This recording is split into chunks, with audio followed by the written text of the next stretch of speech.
Bem, pessoal, nessa aula vamos abordar então eh, os procedimentos de trabalho, tá ok? Eh, Essa aula também vai ser uma aula bem sucinta, porque a questão de procedimentos de trabalho está relacionada muito ao ambiente onde você trabalha. O que eu quero dizer com isso? Quer dizer que cada instituição, cada empresa, cada comércio, indústria, cada local de trabalho tem procedimentos específicos relacionados à sua rotina de trabalho, às possibilidades, quantidade de funcionário, tá? Mas a gente vai dar uma abordada rapidamente sobre as sugestões aqui de rotinas de trabalho em instalações elétricas. Se você não tem uma, você pode criar algumas rotinas de trabalho aí para poder deixar o ambiente mais seguro, mais organizado e mais planejado. Tá ok? Então, o objetivo é definir procedimentos básicos de execução de atividades de trabalho em instalações elétricas.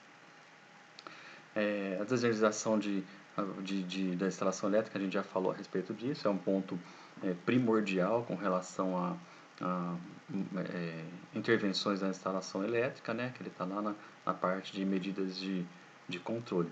Existe um documento que é sugerido aqui que seja criado, que é o PES, Pedido de Execução de Serviço. O que é isso?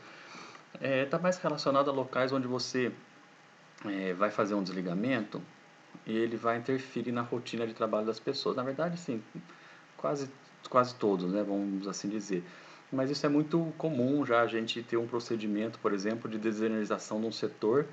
E que o procedimento ele sugere que seja feito? Ele sugere que seja feita uma comunicação, seja conversado com as áreas a respeito dos impactos, a quantidade de horas que vai ter de desligamento, quais são os serviços que vão ser afetados, fazer uma comunicação prévia para as áreas, para os setores. Aí, com relação a planejamento, é, planejar as atividades que vão ser feitas, fazer uma PR, né, para poder analisar os riscos. Você também tem um planejamento com relação a ferramentas e recursos que você vai precisar para a atividade. Nada mais é do que você planejar antes de iniciar qualquer atividade em instalações elétricas que demandem um desligamento. Então, quem trabalha em instalação elétrica sabe que trabalha como fornecedor de serviço e tem os clientes internos, então esses clientes eles têm que ser consultados com relação ao desligamento. Ok? Então, do ponto de vista da NR10, a nossa maior preocupação é o quê? É a segurança. Então, o procedimento, o planejamento, ele está relacionado a você ter planejado a quantidade de horas que vão ser precisas para poder executar o serviço, o tempo que você vai ter de preparo, o tempo que você vai ter de serviço, como vai ser a etapa de religamento, os testes, tudo isso aí planejado, porque você evita que falte alguma coisa no decorrer do serviço ou que você esqueça de algo e isso acaba prejudicando. Então, uma programação ela vai ter lá data, hora prevista, início, fim do serviço, descrição da atividade, nome do responsável. Então, assim, quando você for fazer alguma atividade, as pessoas que vão ser impactadas pela atividade, elas também devem ser consultadas e aí tem uma autorização, vamos assim dizer, né? Em algumas situações é só uma comunicação mesmo, e, e a pessoa se planeja para o desligamento. Em outras, quando envolve produção, por exemplo, precisa de uma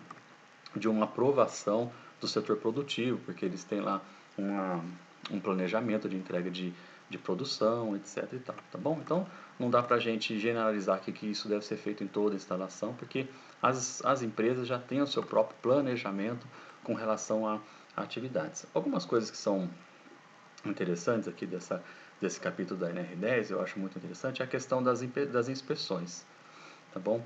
É, ele fala a respeito de você criar inspeções para poder verificar os materiais, as ferramentas, as instalações, isso aí é muito importante. Então, se você tiver um sistema de planejamento de manutenção, de controle de manutenção, você consegue incluir esses planejamentos no próprio software, no próprio programa de manutenção, que seriam o quê? Inspeções das instalações, dos equipamentos, de ferramenta, validade de EPI, EPCs, testes, né? Você trabalha com eletricidade, os EPIs para trabalho com eletricidade eles têm que ser laudados, né?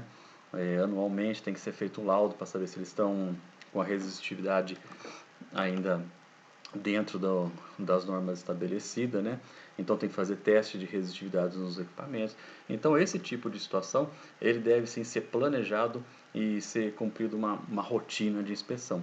Fora isso, as inspeções nas instalações, teste de corrente, para saber se aumentou a demanda de energia elétrica, se tem algum ponto de aquecimento, porque aí entra as termografias e tal. Então, essa parte de inspeções ela é muito interessante. Aí na apostila vai ter mais detalhado a respeito dos tipos de inspeções que você pode estabelecer na sua empresa, se não tem nada. É interessante que você possa ler e fazer montar um planejamento, uma rotina, né, de inspeções. Aí tem algumas sugestões para inspeção, você pode depois ler com mais calma, tá ok? Então é necessário que os serviços de instalações elétricas eles sejam procedimentados, tá? Isso aí, claro, a gente serviços rotineiros, por exemplo, a gente não tem esse costume de procedimentar ele, mas serviços esporádicos e de alto risco, sim, tá bom? Ele tem que ser procedimentado. De qualquer forma, no prontuário das instalações, a gente vai falar sobre ele na aula sobre documentações, você vai ter que ter lá as ordens de serviços e os procedimentos de serviços da sua rotina de trabalho. A norma obriga que você tenha essas informações lá, porque o eletricista que entra novo, ele não necessariamente precisaria de um outro para explicar para ele o que tem que ser feito. Ele, teoricamente, ele teria que consultar a documentação e saber o que tem que ser feito. Tá, ok? É uma espécie de padronização. Muito obrigado, pessoal.